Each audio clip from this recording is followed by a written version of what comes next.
Hello. I feel like there's a way I can get better. I don't know. I just don't like how there's like no position I can be in to where I'm not. Backlight is a problem. I would have to get my own lights. Anyways, now boy, what's up, everybody? Sorry for the horrible production value in general, but I got bare minimum equipment here, and I'm trying to make it work. We are back with the, I like to say trek, through our journey, our adventure through Kamelot's album, Poetry for the Poison. Now, if you watch the other one, you know that we're skipping quite a few here, because I've already listened to a lot of them, like House on a Hill. We went straight from Hunter Season to Necropolis, because I love House on a Hill. It's actually really good. It's really fucking sad, because to me it's kind of like a farewell, Simone Simmons helping say a farewell and a send-off for Roy Khan, and that just makes me want to cry, because it's so beautiful. Anyways, but whenever you get Simone and Roy together, what I call the king and queen of symphonic metal. I know technically Kamelot's like power metal, or whatever, fuck that. I hate all the subsects and subgenres of fucking music. Like, we'll just put it all together. Symphonic metal. Yeah, it's just, when you get those two together, they just create pure fucking magic, like The Haunting. Anyways, we have Necropolis here. Now I'm going to be spending a lot of time looking that direction because I have the lyrics over there. And I want to try to figure this out. Now this says official music video. I assume it is. I don't know. I mean, I looked. It's from Kamelot's main official channel, so I assume this is the official music video. If it's not, we'll get an interesting video to go along with it. Who knows? I feel like if we see the band at any point in the video, maybe we'll know if it's official or not. Just for some reason, I thought they only had one video on this one, and I don't know why I made that assumption. Anyways, we can continue to find out, try to read between the lines and see what Roy was trying to tell us in his lyrics. So, Necropolis, as it says in the bottom of the lyrics here, City of the Dead, pretty much explains the title. So I like this. I saw this when I clicked on the video, but the music started right away, so I wanted to kind of keep it at 0 seconds, where this is just kind of fading in, so I didn't get a sneak peek of the music. But this quote here: "Death is the beginning of immortality." Now you can interpret that a couple different ways, but the way the first thing that made me think of is like, of course, one of the big things in my life, Dungeons and Dragons, kind of made me think of some campaigns that I've watched where just kind of people that want to become gods, like immortal gods and stuff, kind of cross that threshold through death, and so that just kind of was like, that's cool. That's cool. That's a cool quote there. But of course, you could take that as, once you die, you live forever in the whatever afterlife you see. So you're technically immortal. It could be that too, or like, once you die, your legend, your tale, your life, being told throughout history, immortalizes you. So. That could be interpreted in many different ways, but it's a really fucking cool quote. I think because it can be hit on so many different levels. Anyways, Necropolis, Kamelot, Poetry for the Poison. Here we go.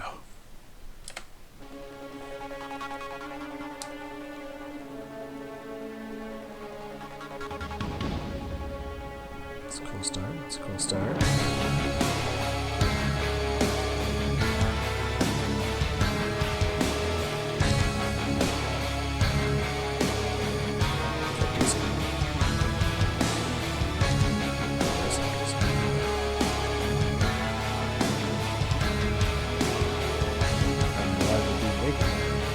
Gotta hold his giblets that time.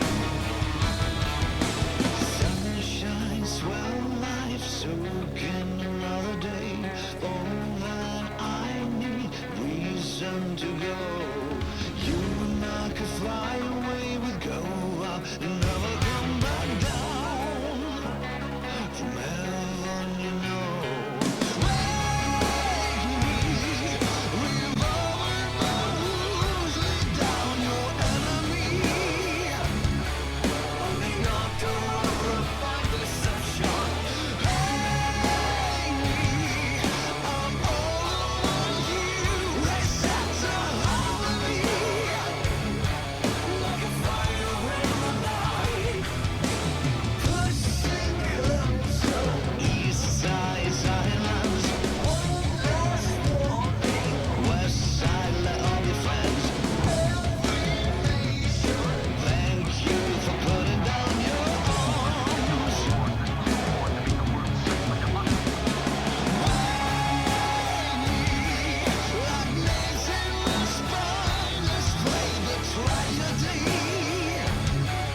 swear this video is trying to give me a seizure or something. Just throwing that one out there. So it's flash, flash, flash, flash, flash, flash. Oh, hurts.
Okay, much for that. Is there any... Are you gonna scream at me for the next couple of seconds? Because I don't really... Yeah, I'm good. Okay. I don't have anything written down. I'm just gonna put that... I'm just gonna start with that one. Right there.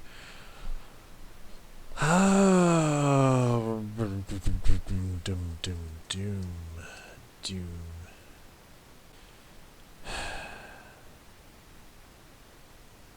I don't...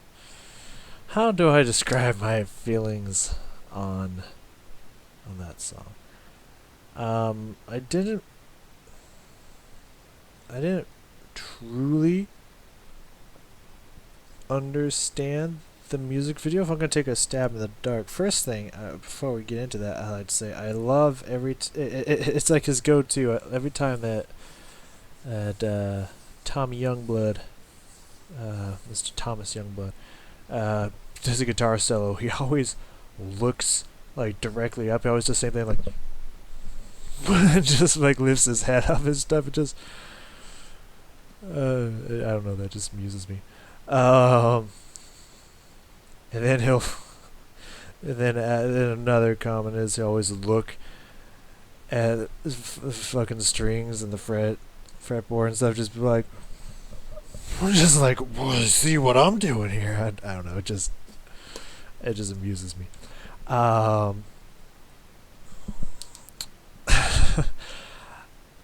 So, okay, there was a woman who seemed like she could see him no matter where he was, whether there was a long pipe sticking up his butt that sprouted into, because he was sitting on it, but there was like no fucking chair, so it looked like it was right up his ass, and then out of it came a bunch of different it looks like maybe he was dead and replaying parts of his life that was tormenting him or something, but she could even see through those and was like looking right at him or something. And there was a grave, so it looked like it had a female name on it. I'm guessing it was hers. I don't know if she died while he was off in the war and then he died during the war or something, or came home to find out that she was dead, maybe killed himself. I don't know what that has to do with the lyrics, but that's just... I'm sure you could find a way to move the lyrics to make it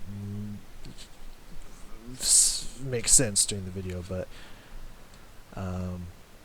that's just kind of what I gauged from it.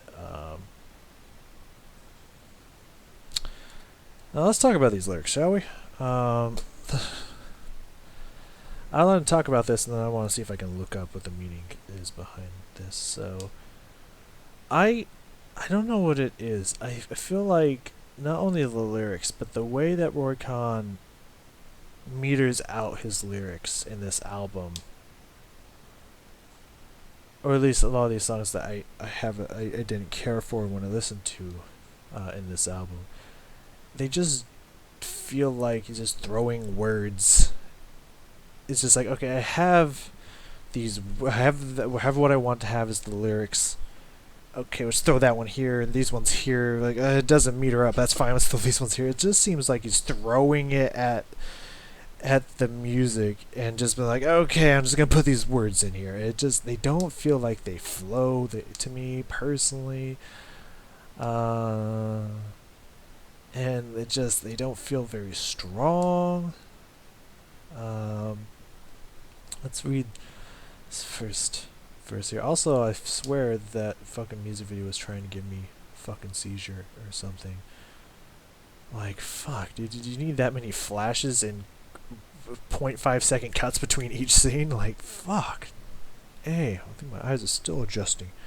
The hell?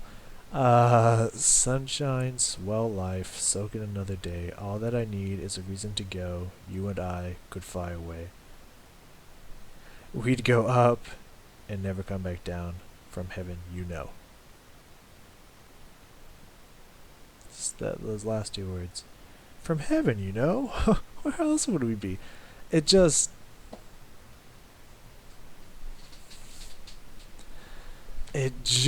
feels like it's not metered out correctly, in my opinion. I don't know.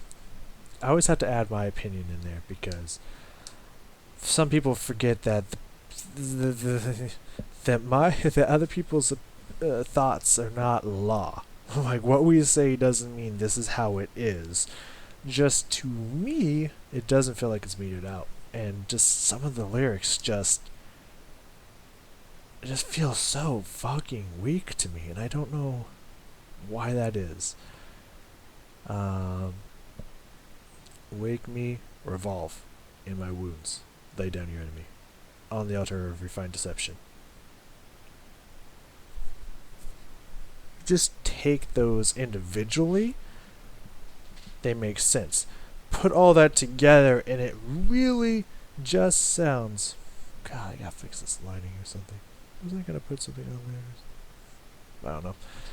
It really sounds like he's just vomiting words onto paper and they're just like, okay, put it in a song. Like, I'm sure there's a meaning for him. I'm sure he's thought of something to attach these to, but when you don't know what it is, it really just sounds like word vomit. Hate me, I'm all over you, reset the harmony like a fire in the night.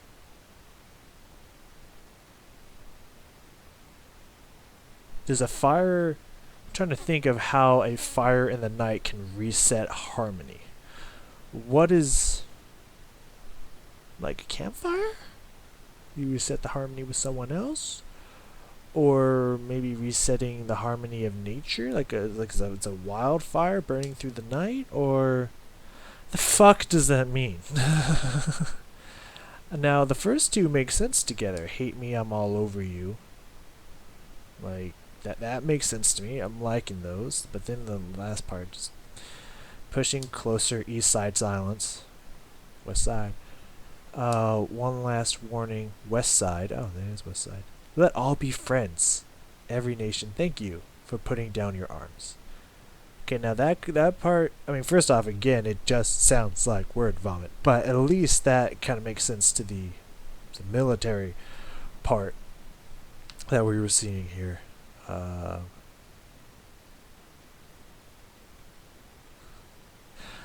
feel like I'm reading some kind of like slam poetry or something.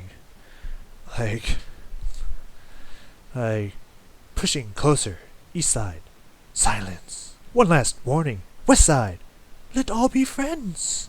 Like it just like these lyrics do nothing for me. Like. And I don't mean that as they don't hit me with the right message. It's just like these lyrics just sound like saying whatever random thought pops into your head, and it doesn't feel like it flows. It doesn't feel like it says anything.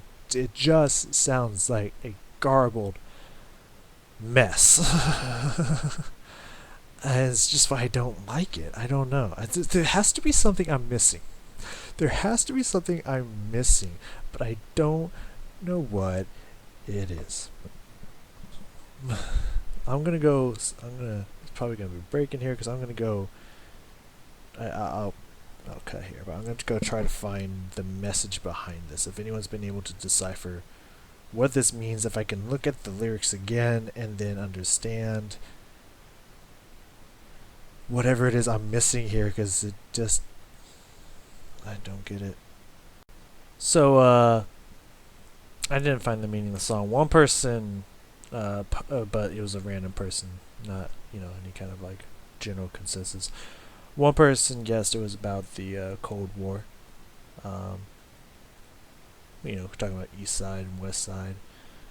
And then it talks about thank you for putting down your arms, like, nuclear arms and whatnot.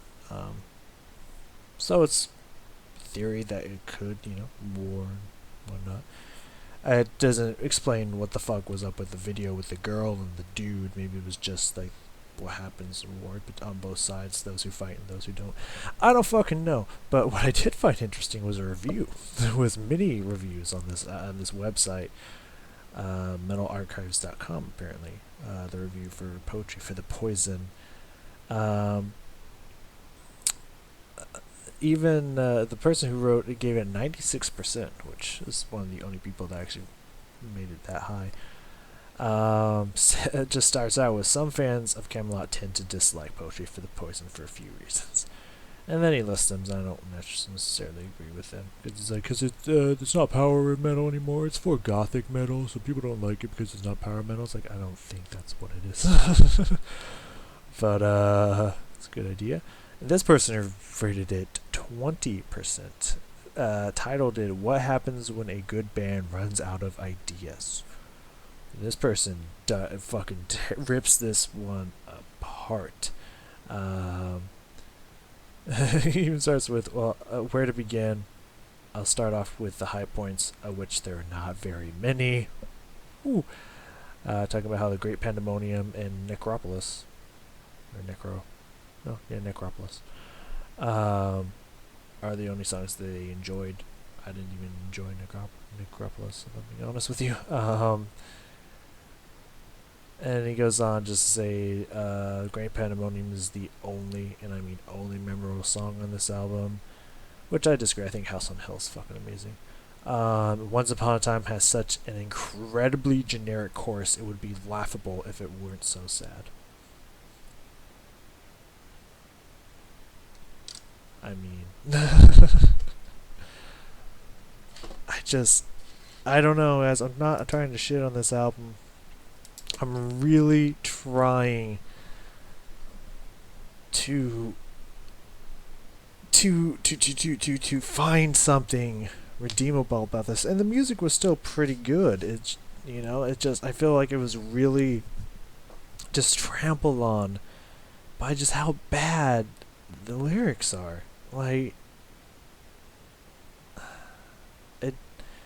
I don't know, man. Like, there's never been lyrics that I've listened to from Roy Khan himself that I've just been like, what is this? Like, nothing. Not a single song that he's ever written. In like, 5 or 6 albums have I ever once been like, what are these lyrics? Are you okay, Roy? Like, what happened here? And this is the second song that we listened to in a row. It's just like, what are these lyrics? Like, what even is this? And I feel like that means something, I feel like that has to mean something. I don't know. I was not impressed. And the next song here, My Train of Thoughts,